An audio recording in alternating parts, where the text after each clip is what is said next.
our next guest, uh, this is a very interesting topic. Her name is Casey Grant. I think this is the guest because this is the only person in the waiting room. So um About to but find out.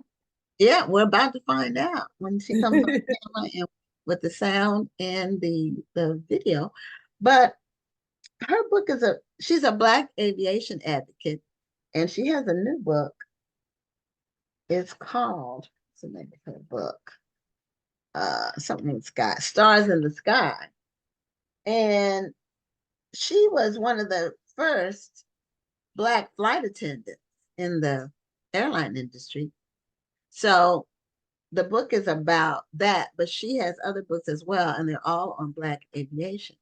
So her name is Casey Grant, and I hope she comes on screens.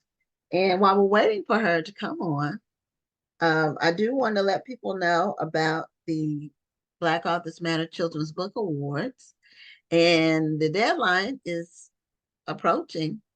It's June 3rd. So if you want to enter, if you have a children's book and you want to enter it in the awards process, go to blackauthors.matterBookAwards.com, and all the information is there. You can submit your book, and then we'll be announcing the finalists, and because that one goes through a judging process. It's different from Black Authors Matter TV Awards. That's based on voting from the viewers. But the children's books go through a panel of judges that meets twice, and then they score the books, and then the finalists come from there.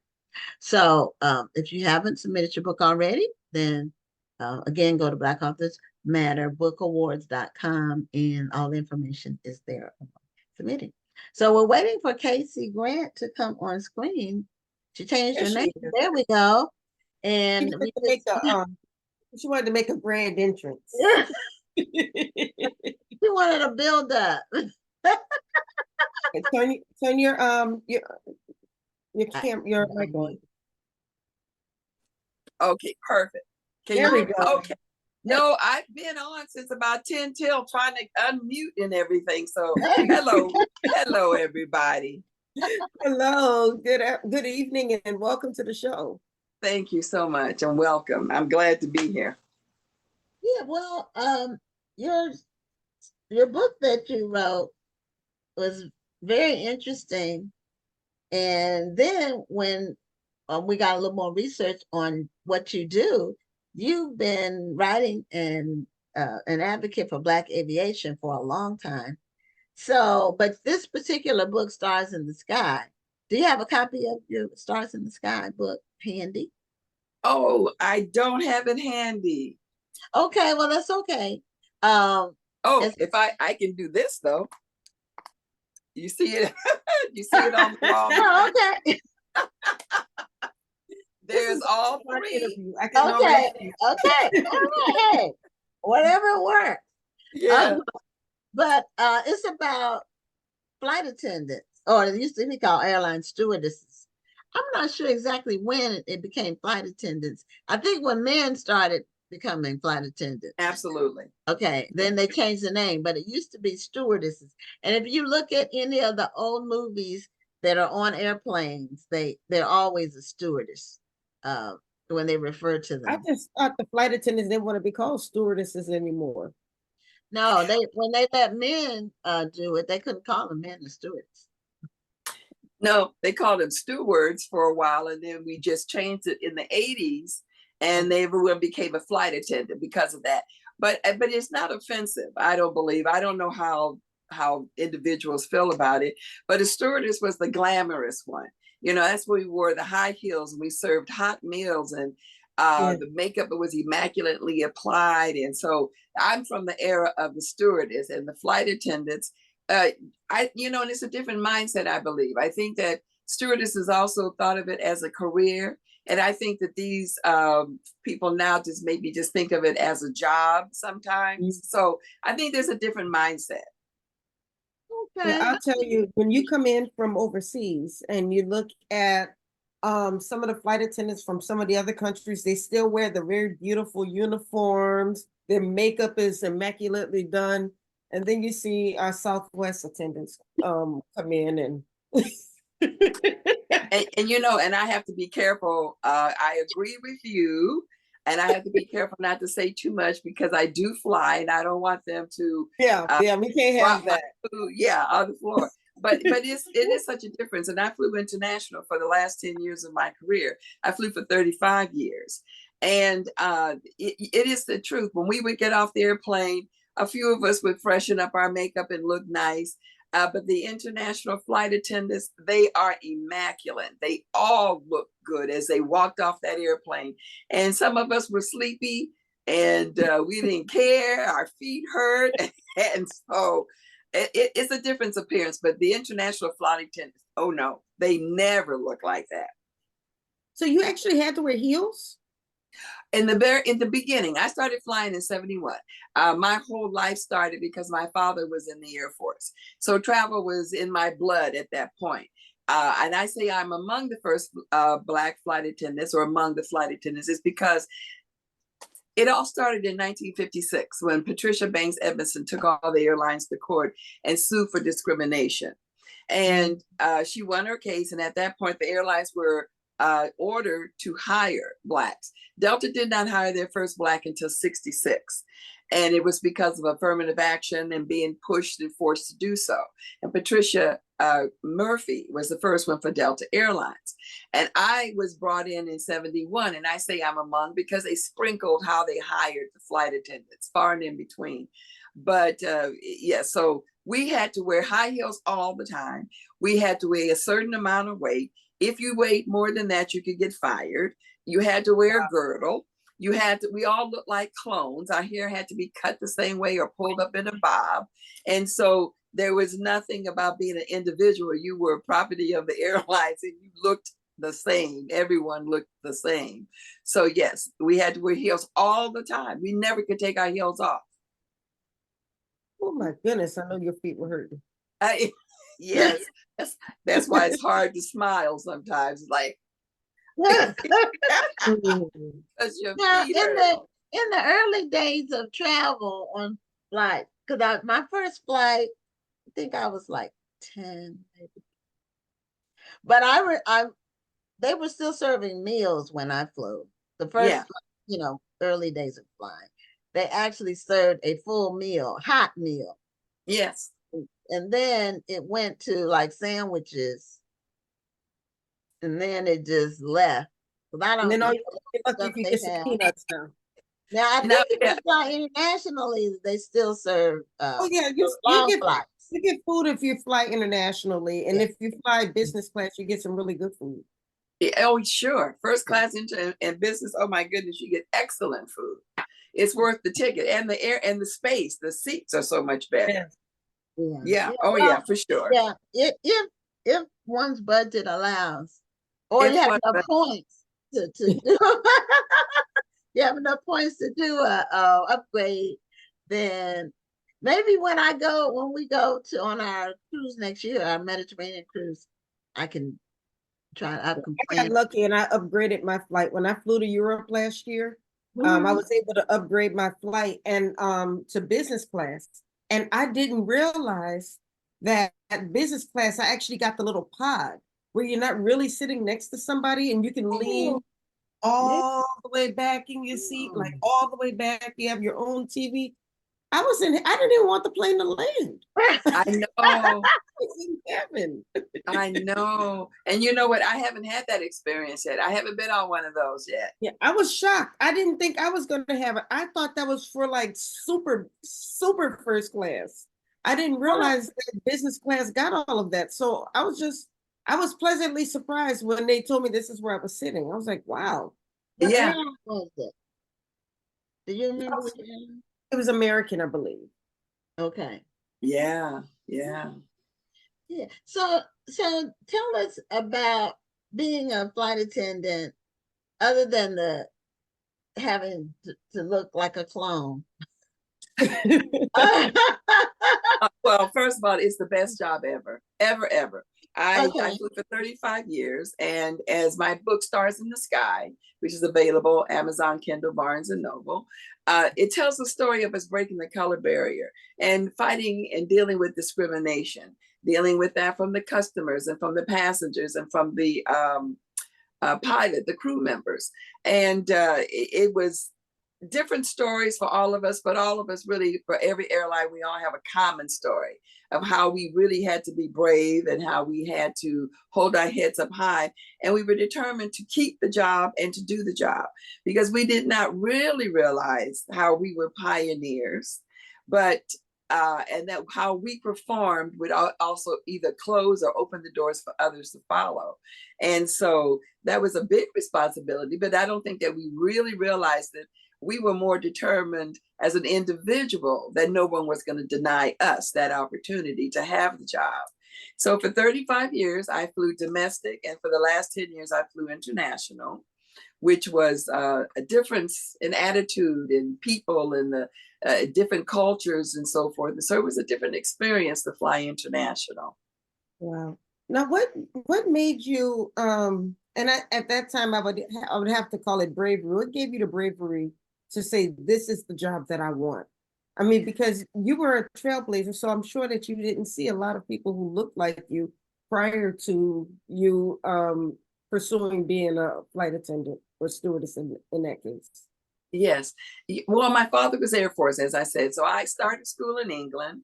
I lived in Tripoli, North Africa, and California. So travel and the exposure to different people was in my spirit and in my soul. So I knew I wanted to see other lifestyles and travel all over the world. Only way I could see it happening was joining the service. And my girlfriend joined ahead of me and she said, don't do it. It's terrible. It's hard. And so I said, okay. And so at that point, my boss, when I worked at the University of Illinois, my boss is the one that encouraged me to do it actually, because Jet had articles on Black girls trying to get the job and being denied. So I never thought I would become a stewardess. The idea was planted by my boss. And when she followed through and everything started to grow, then I started to dream. But there was no need in dreaming in something that was impossible because society was not accepting us to do that. And so once I got it, I wasn't going to let it go. That's for sure. You see how wonderful the job is and adventurous and meeting movie stars and having a good time and only working a couple of days a week. Shoot, nobody was taking that from me. I know that's right. Yeah.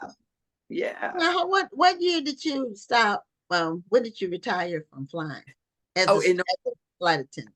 yeah, 2005. Okay. So I've So, been retired a while. Yeah. so since then, do you work with, are there organizations you work with that encourage other people to enter the field, or is it just basically wide open now for everyone? Well, I don't think that the quota is still up to par. Delta just got their second female captain. And the first one was probably about 5 years ago. So I think in different fields, we still are behind in filling that the positions of people of color. I work with Gigi Coleman, who is Betsy Coleman's great niece, and she has an academy that it encourages the youth to go into aviation and so forth. And so I do deal with her in helping and speaking with the students. And I go to schools and I speak about, the different positions in aviation. It's not just stewardess and captain. You could become a doctor, you can become a nurse, you can go in air traffic control, management. So I try to encourage us to go into aviation, which I think is a field that people are not introduced to. And so that's my mission. And in my books, when I go around with my book signings, it's another thing. So I'm all about making sure we know the Black flight attendants' history. Our part in history needs to be known and recognized. And so that is my mission when I am out talking and book signings, to encourage our youth and to also get the story out. Now, as you're talking with kids, you also created Black Aviation Day. It's International Black Aviation Day. IBAD. That's the acronym, and I love it. IBAD. And so, so I created that. It's February the 16th. And at that point, my third book, the Red Book, is formatted for the school system. And so it is in several schools, in the public libraries and the school libraries and everything, so that the kids have a book for that reference. Because in that book, I highlight so many other pioneers in aviation that's not known, and to give them that opportunity to read and to dream and to dream. So yes, International Black Aviation Day, February the 16th. Okay, well, that's good to know for next year. So we can, if the show, well, the week of whenever that falls, we can announce it on the show. I mean, Please, yes, please. I'd love that. Yeah, we have because t-shirts. Saturday was National Black Authors Day. This past Yes, Saturday. yes. And I found about that in I forgot how I found out about it, but then I found out about, normally I don't find out about these days until after they passed, or on the day. But this time I found out about the National Black Authors Day like a week before. So I Okay, was able to, promote it and talk about it, and I had post about it and had a lot of people comment. I got a lot of that post got a lot of traction. So I need to perfect. say February 16th is International Black Aviation Day. Correct. Okay. And the acronym is IBAD. IBAD. Okay. I love Yeah, it. I bad. I bad. IBAD. You have to say it with attitude, IBAD. So yes. Like what makes that even more special because is that you got into this field and there weren't a lot of people who looked like you, but you were one of the trailblazers. So there are probably young Black girls who saw you, saw what was possible, and they became flight attendants because they saw you. And now with IBAD, and you are encouraging more young African Americans to get into this field. How does that feel that you may not have had trailblazers, but you became the trailblazer? You know what? Sometimes I just have to pinch myself because I'm so busy doing what I'm doing that I don't have a lot of time until someone points it out to me and says, "How does it feel?" Then I have to think about, oh, it feels pretty good actually. It's my mission. It's my passion. It isn't about Casey Grant. It's about the story of the Black flight attendants. And as I like to say, Delta did not know a lot of things that we were going through. So it's not as though the company wasn't supportive. We never told Delta. We just dealt with the situations and we all stuck together. And I also like to let your audience know that your flight attendant is not there to serve you peanuts or water or Coca-Cola if you're lucky to get one. That is the second most important safety feature on your airplane. We are safety features. We go through training every year to be able to deal with first aid, evacuations, and so forth. And so you need to have your audience, I would like for them to realize that you need to have more respect for the flight attendants and all that they go through because your lives are in their hands. Should any emergency come up, they know how to deal with and to be able to execute an evacuation in a timely manner. So it's very important that you realize how important that flight attendant is. Well, I will tell you, the flight attendants always make me feel better. I remember one time I was flying and we were going through turbulence. I looked at the flight attendants and the flight attendants were sitting there laughing and talking. I'm like, okay, if they're relaxing, I'm going to relax. I do the same thing, Rhonda. I look at the flight attendants. And well, in addition to that, and I'm not a drinker, but on flights, I get I get my glass of wine. Now now they changed everything. So you have to basically get it before you get on the plane, or you have to wait, like depending on what's going on. But I one flight I was on, the pilot announced we were gonna have some turbulence during the descent. And we weren't all that far from where we were going, where the destination. So I went back like I was going to the bathroom. I said to the flight attendant, ma'am, I cannot stand turbulence. So do you have some wine? Can you just give me one small glass, small bottles, and I'll drink it real fast. And so then by the time the turbulence got there, I was not feeling any pain at all. So but I look at the flight attendants. If they're calm, then Yeah, I'm calm. absolutely. That's Now your best. That's your best indicator. And we also have a poker face, so you sometimes will never know. But but the point is that absolutely, we're trained. We're human. We're going to be, if it's a fearful situations, we can become upset also. But because of our training, we feel comfortable in dealing whatever situation. I never had anything that made me want to quit. I always felt that the pilots were competent. Turbulence is part of it. It's part of it. And as I tell everyone, shoot, that's our opportunity. We get to sit down. So we're like, yeah, get another air bump. That's a good point. That's a very good point. Yeah. So no, turbulence is just a bump in the road.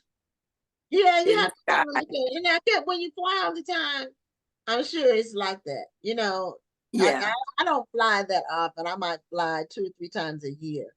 I know Rhonda is always going somewhere, but I don't fly that much. So, and I always hope for a sunny day when I'm leaving and when I'm landing.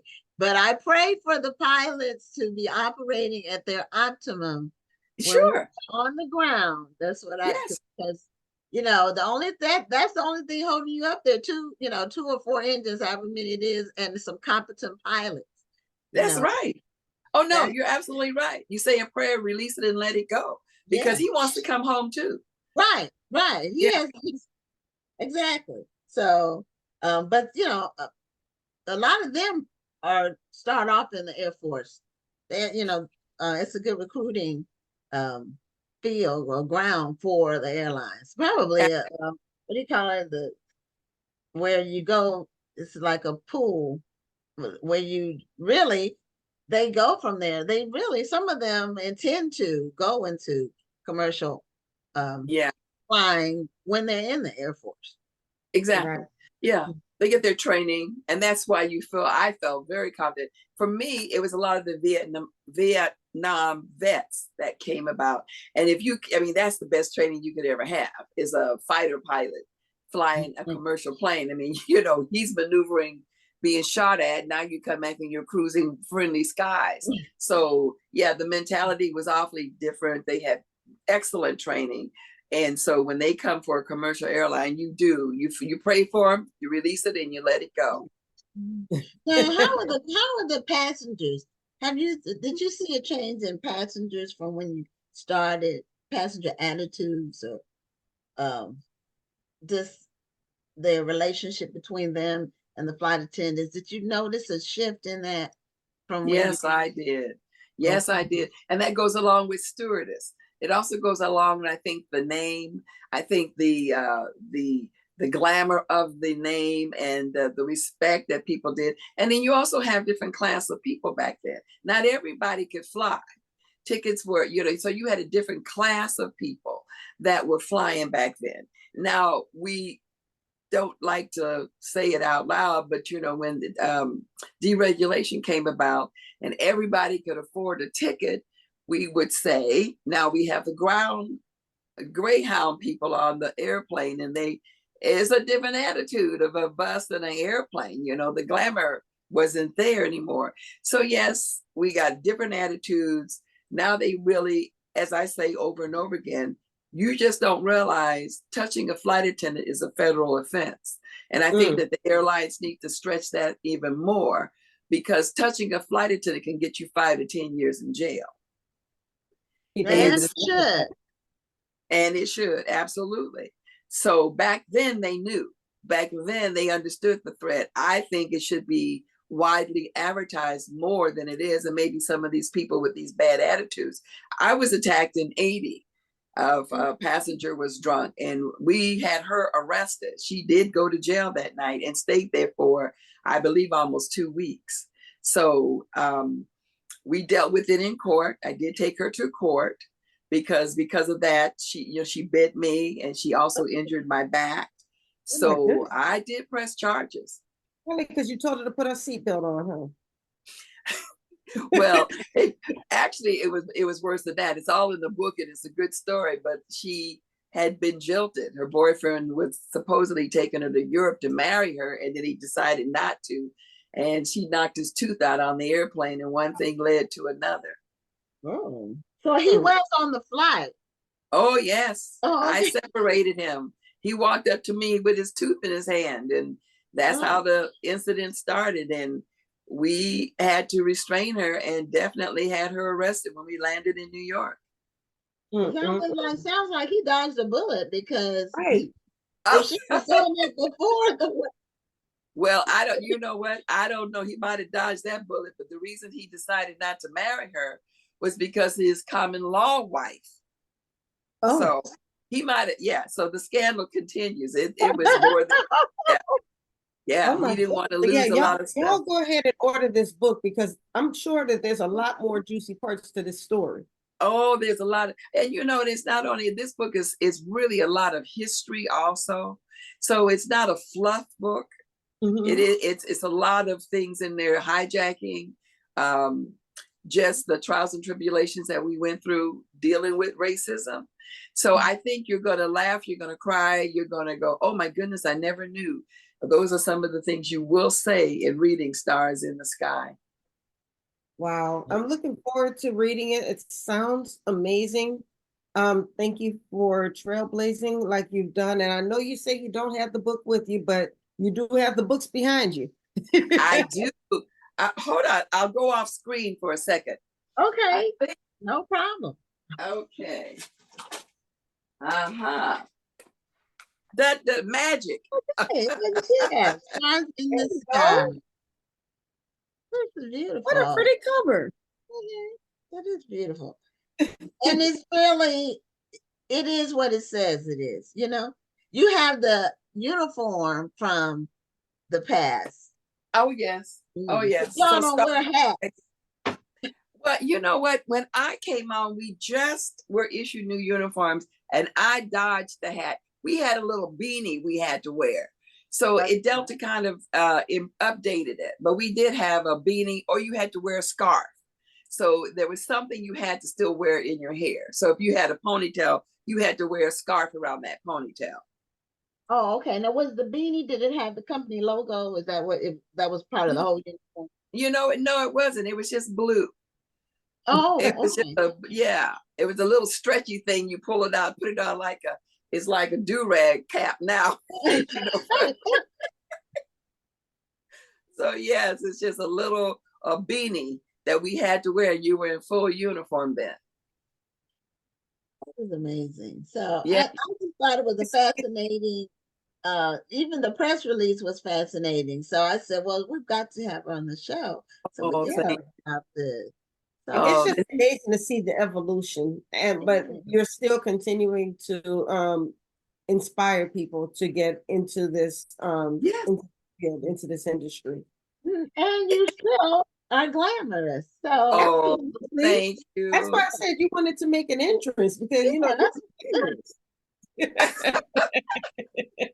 was technology. No, it is. It's just the best job in the whole world, and it really is a good career. And like I said, not just being a flight attendant, not just being a captain, that you have to go into the field. And there's so many different things. Being a nurse, but you get to travel and you get to see the world and you get to meet different people. And there's nothing but that's an education that you just can't even pay for. To be, in Athens, in Greece, and seeing the Acropolis and so forth, the history, and in Rome, and you're seeing all the biblical, going to the cathedrals. It's such an enhancement to life to be able to travel all over. And I've met presidents. I've met President Obama, President Carter, President Clinton, because of knowing a lot of interesting people that know interesting people. Awesome. Well, thank you so much, Casey. We're the end of our time. Thank you for being a guest on the show. This is my pleasure. amazing conversation and just hearing about the industry. We haven't had anybody that's been in the industry on the show before, and you really shed some light on just how everything works in there, and Oh historic yeah. gave us some good information. So Oh, thank you so much for your service, thank and have a great evening. thank you so much. I enjoyed it. Stars in the Sky, Amazon Kindle, Barnes and Noble. Bye, All Kate. right. Okay. Thank you so much. You have a wonderful evening. God bless Thank you. you, and you too. God bless you guys. Bye. Bye-bye. Good night.